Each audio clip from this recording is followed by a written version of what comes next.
everyone, I'm Kate Perdoni. And I'm Michael Gadlin. Welcome back to Arts District from Rocky Mountain PBS. And welcome to Michael's studio. You know, DNA testing kits have grown in popularity in recent years. And many people are often surprised to learn about their heritage. So you thought you knew your family's descendants, only to find that your ancestors are from an ethnic background you had never dreamed of. One composer and lyricist turned this experience into the subject of a new body of musical work. For this story, we turn to Arts District reporter Tamara Banks.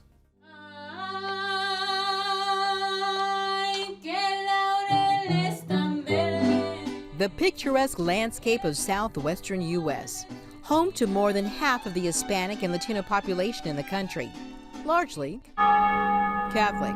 Most of them take part in traditional Catholic ceremonies, of course, but they also practice other rituals that most family members can't explain, like saying a prayer on Friday while lighting candles, keeping kosher, not cleaning house on the Sabbath.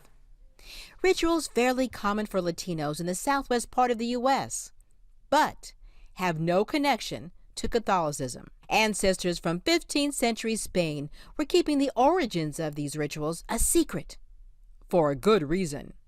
They'd either be killed, tortured, or expelled. Because these ancestors were Jewish, conversos, forced to convert from Judaism to Catholicism. Many Spaniards who hid their Jewish identity came to the New World with Columbus and other conquistadors and settled in northern New Mexico and southern Colorado, right here in the San Luis Valley. And it was far enough away from Mexico City, then the major hub for the Catholic Church. Out here, they were out of sight from the Spanish Inquisition. Kaddish is it's a prayer of praise of God in Jewish culture and Jewish religion. Today, there are echoes of Jewish heritage and practices coming to light through the music. The descendants of Jewish conversos are known as crypto-Jews. David Wohl, a musician and lyricist, has composed a musical presentation of a poem called Kaddish for Columbus. So to say Kaddish or Kaddish for Columbus is sort of an ironic, multi-layered kind of statement, if you will, because Columbus was not Jewish. And yet the poet decides that she's going to use the occasion of his remembrance to praise God or to praise a new way of being.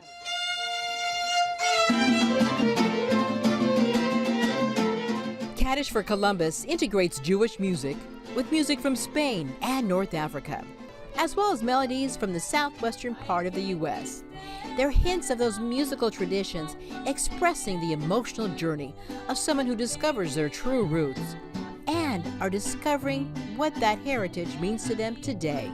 And of course, some of the music we play and the circle dances we do, they're common across, you know, they come from that Judaic tradition, but they're common in Spanish America, Hispanic America, and the Valley. Dr. Lorenzo Trujillo, professor at Metro State University of Denver, director of the Roadrunner Mariachis Group, and performer in Kaddish for Columbus, is one of many Latinos discovering through DNA testing his ancestors were Jewish.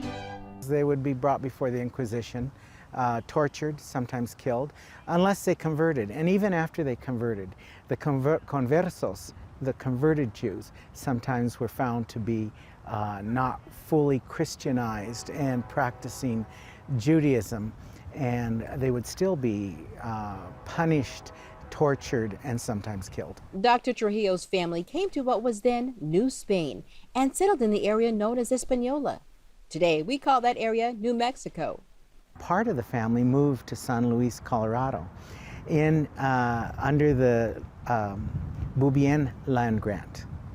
And in the Boubien land grant, many of the families settled. The first mercantile store in Colorado was a relative of mine, Dario Gallegos. That mercantile store is the R&R Market, the oldest family-owned business in Colorado, established in 1857 with Jewish family ties. Many families in the American Southwest and other areas, Mexico, they've discovered that, oh, this is why we do this. This is why we don't clean the house on Saturday, or this is why we cover a mirror when someone dies, or this is why we don't eat this kind of food or that kind of food. Music and art are some of the ways to tell this story. The poet says or cries out, "Return, Jerusalem girl, come out, you sunburned bride. Come from the lion's mouth, the leopard mountains. Return, Jerusalem girl, with your honey milk tongues, with spike. I never knew much about it, and we would hear little inklings of interesting stories as I grew up. My family was from New Mexico. Deborah Gallegos is the voice of the poem Kaddish for Columbus. She too recently found out about her Jewish heritage. And there's a sense of discovery when you find out that maybe your past included different paths. Paths ancestors traveled to save their lives. You know, when I've traveled to Spain, you go into the Jewish quarters and you see remnants of a thriving, brilliant, prosperous civilization and people that were just expelled. And then it really brings to mind, you know, even current tensions in America and in the world with identity and race relations. Identity politics lead the daily news. Race relations are more complex than ever, and discussions about identity and discovering who we are can be challenging. And that's the power of music.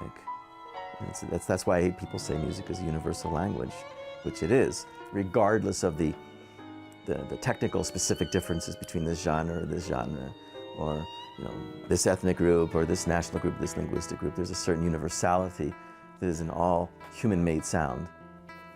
You know, the way we look at ourselves and our world. Now the hunt begins anew to get a little bit more information.